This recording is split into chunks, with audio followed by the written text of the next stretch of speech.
Dear Heavenly Father, we approach you now as the great healer, the great physician, the one who has the power to heal all things.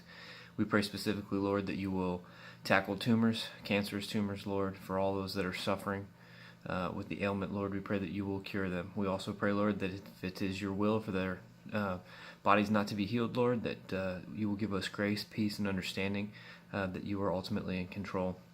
We thank you for the opportunity that you give us through your Son to be able to approach you in the power of prayer for all of these things, Lord.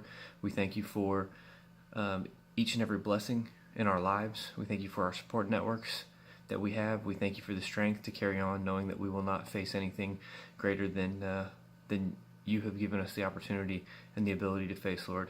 We thank you for your words in the book of Exodus through Moses, where we are told that you will fight on our behalf, and that sometimes we need to just remain silent, Lord.